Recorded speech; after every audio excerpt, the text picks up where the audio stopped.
আসসালামু আলাইকুম, welcome my page. দেখতেই পাচ্ছেন আপু চুলগুলো কত পরিমাণ পাতলা ছিল। দেন আমি কেটে সমান করে দিছি যেন দেখতে ভালো লাগে। যেহেতু পাতলা চুল সমান কাট ছাড়া কোনো কাটই ভালো লাগবে না।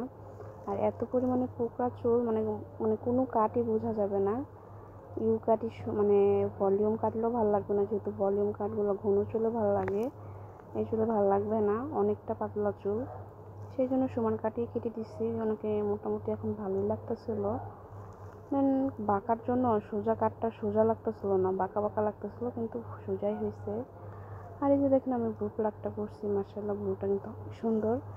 মানে কি বলবো, ব্রুটা দেখে আমার কোনো ইচ্ছা ছিল না ভিডিও করার, ভালো লাগছে দেখে ভিডিও করলাম। এত সুন্দর ব্রু, কয় আপু আমার ব্রু এত সুন্দর মানে জীবনও হয় না, এই ফার্স্ট টাইম এত সুন্দর ব্রু প্লাগ করে দিবেন আমাকে।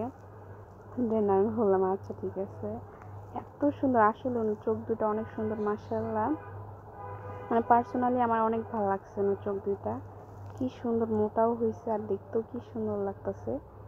দেন ভালো লাগতেছিল নাকি, আর উনি বলতেছে আপু থ্যাংক ইউ এত সুন্দর ভ্রু প্লাগ করে দেওয়ার জন্য। এই ফার্স্ট টাইম হয়তো আমাকে এত সুন্দর করে কেউ ভ্রু প্লাগ করে দিল। দেন ভ্রু প্লাগ শেষ, আর একটা ভ্রু প্লাগ করতেছে, দেখতেই পাচ্ছেন এই আপুর ভ্রুটা। দেন উনিও সবসময় আমার পার্লারে আসে। দেন ওনার ভ্রুটা মোটামুটি ভালোই লাগতেছিল। আর উনি পুরা স্কিন ওনার মেস্তার দাগ, খুবই ভয়ঙ্কর স্কিন ওনার, মানে প্রচুর মেস্তা। আর এই তো এখন আমি একটু খাই নিতেছি, অনেক ক্ষুধা লাগছে। দেন আজকের মধ্যে এতটুকুই। আমাদের ভিডিও যদি ভালো লাগে অবশ্যই লাইক কমেন্ট শেয়ার দিয়ে পাশে থাকবেন। আল্লাহ হাফিজ, আসসালামু আলাইকুম।